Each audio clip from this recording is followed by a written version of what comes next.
There's a story we've been telling ourselves about March Madness for almost 50 years. The story goes that Bird and Magic were destined to meet in 1979, that their championship game was inevitable, that the rivalry was written in fabric of the sport before either of them even got there. That story is wrong, and the evidence has been sitting in a photograph archive, largely ignored, since February 1st, 1979. This is exactly what happened. February 1979, Indiana State University, a school almost nobody outside of Indiana had heard of 2 years earlier, is 18-0. Among all major college programs in the country, they are the last undefeated team standing. The reason anyone is paying attention is a 22-year-old senior named Larry Bird, a kid from French Lick, Indiana, a small town, a poor family, a house next to the railroad tracks. He is months away from signing a $3 million NBA contract. National reporters from the New York Times and the New York Post are flying in the middle of winter to cover him. Bird hates it. He's carrying secrets he doesn't want examined. His father's suicide, a brief marriage in high school, a daughter. The Boston Globe has just published the suicide story. Sports Illustrated is about to break the story on his daughter. His coach, Bill Hodges, is furious. Hodges has one central fear going into this stretch run of the season. A single loss, he believes, could break the spell entirely. The year before, Indiana State started 13-0, lost, and then kept losing. They went 23-9. They missed the tournament. He watched this team unravel before, and Bird's roommate, a six-man named Bob Heaton, spends the hours before tip-off in his hotel room, reading the Bible. The Pan American Center on the New Mexico State campus holds 13,684 people. On the night of February 1st, 1979, every single one of those seats was filled, the largest crowd in Las Cruces basketball history. The Aggies are not afraid of Bird. They beat him here the year before. Their coach, Ken Hayes, believes his team was robbed in that rematch. And there is one more person in the building that matters. Jose Lopez. His editors want photographs from this game, and Lopez has a plan. Follow Bird, only Bird. Years later,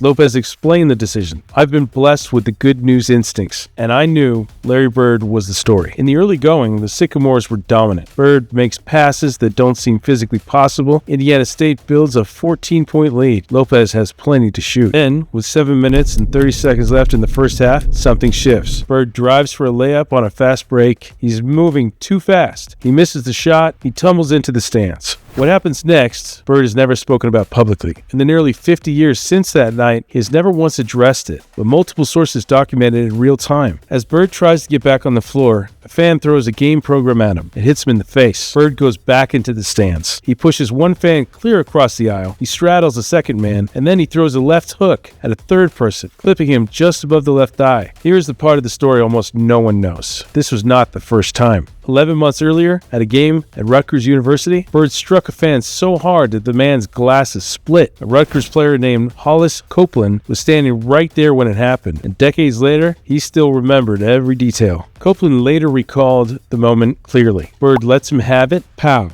Before you knew it, the fan was on the floor. Blood was everywhere. Indiana newspapers barely covered it. The Terre Haute Tribune called it a ruckus. The Terre Haute Star described it as a post-game confusion. The Great White Hope, Copeland called him. Now, in Las Cruces, Bird is drawing blood again, and Lopez is already moving. Back on the floor, the game is turned completely. The arena, deafening. Bird, now the villain in his own story, continues to deteriorate. With 14 seconds left, he misses the front end of a 1-and-1 free throw. A chance to tie the game. It rolls off the rim. Then, with 3 seconds left on the clock, and Indiana State down 83-81, Bird fouls out. For the first time in his entire college career, Larry Bird fouls out of a basketball game. The Sycamores send Aggies guard Greg Webb to the free throw line for a 1-and-1, and New Mexico State's coach tells his team, don't even play defense if he misses. Bob Heaton is not listening. What Heaton can hear is the 13,000 people chanting the same thing, 18-1. What Heaton can hear, the only thing he can hear, is the crowd. 13,000 people chanting the same thing, 18-1. They're pre-counting Indiana State's first loss. Steps to the line. He knows how to handle pressure. He releases. He misses.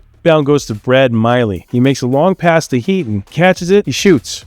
The moment it leaves his hand, Heaton is certain he has taken the worst shot of his life. Instead, the ball hits the backboard, circles the cylinder, and falls through. Tied at 83. Overtime. Indiana State wins 91 to 89. The Lopez photographs get buried under a weight of what just happened on the court, but the photographs still exist. The AP is impressed enough with Lopez's work. The Albuquerque bureau chief calls him the next morning with a job offer. Then things move fast. The NCAA's broadcast partner had never once put Larry Bird on national television in an entire college career. Not once. They had passed repeatedly on Indiana State. After Las Cruces, they could not look away anymore. The Sycamores become America's darling, and the consequences keep compounding because Indiana State eventually loses their perfect record in the NCAA tournament final to Magic Johnson's Michigan State Spartans. And that game, watched by more than 50 million people, becomes the largest television audience in American basketball history up to that point. It plants the seeds of March Madness as a cultural institution. It ignites the Bird-Magic rivalry that will define the next decade of professional basketball. Here's what the facts actually point towards. The Magic-Bird narrative, the one we have treated as inevitable, as fated, as a natural order of things, was held together in February 1979 by a change of contingencies so fragile that any single link breaking would have ended the whole thing. If Bird doesn't tumble into those stands, if Lopez doesn't have the shot, the AP wire won't run the photos. The punch doesn't define the news cycle. And if Bob Heaton's 50-foot prayer doesn't fall through, the punch does define it. And it defines it in a way that Bird and Indiana State cannot recover from.